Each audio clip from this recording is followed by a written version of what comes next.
Hi friends, welcome to Anu food. Today recipe చాలా సింపుల్గా టేస్టీగా ఉండే ఎగ్ చిల్లీ రెసిపీ తయారు చేసుకున్నాము. కావలసినవి ఒక ఆనియన్ సన్నగా కట్ చేసుకోవాలి. అలాగే ఒక బీన్స్ని కూడా తీసుకుని సన్నగా కట్ చేసుకోవాలి. అల్లం ముక్క చిన్న చిన్న ముక్కలుగా కట్ చేసుకోవాలి. అలాగే చిన్నులపాయలు కూడా 4 రెమ్మలు తీసుకుని చిన్న చిన్న ముక్కలుగా కట్ చేసుకోవాలి. 2 ఎగ్స్ని కూడా తీసుకోవాలి.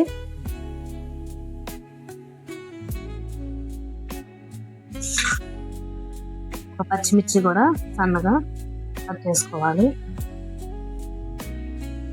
ఇప్పుడు 2 ఎగ్స్ని ఒక బౌల్లోకి వేసుకుందాము.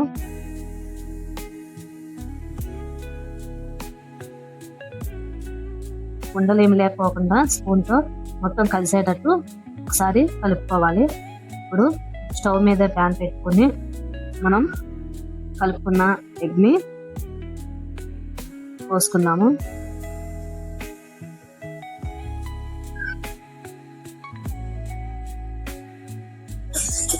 ఎగ్ అంతా కలిసేటట్టు కలుపుకోవాలి.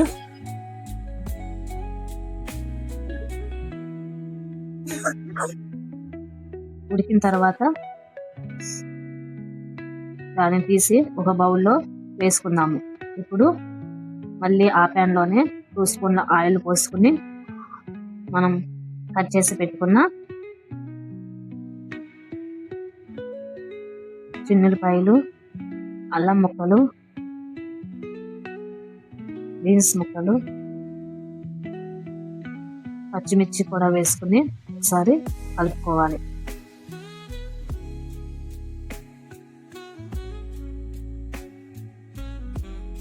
ఆనియన్స్ని కూడా వేసుకుని మరొకసారి కలుపుకోవాలి.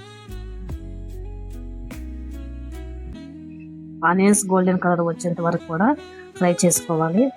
గోల్డెన్ కలర్ వచ్చిన తర్వాత 2 స్పూన్ల గ్రీన్ చిల్లీ సాస్, అలాగే 2 స్పూన్లు రెడ్ చిల్లీ సాస్,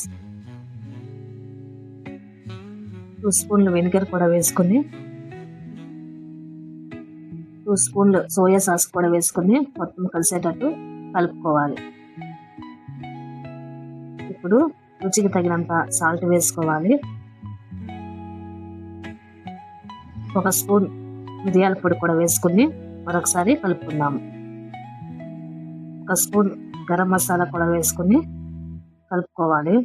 ఇప్పుడు మనం ఉడికించిన ఎగ్ని కూడా వేసుకుని మొత్తం కలిసేటట్టు కలుపుకుందాము. కొద్దిగా కొత్తిమీర కూడా వేసుకుని ఒకసారి కలుపుకొని స్టవ్ ఆఫ్ చేసుకుందాం. అంతే, చాలా సింపుల్గా టేస్టీగా ఎగ్ చిల్లీ రెసిపీ రెడీ అయిపోయింది. మీరు కూడా ఒకసారి ట్రై చేయండి. ఎలా ఉన్నా కామెంట్ చేయండి. Please share and subscribe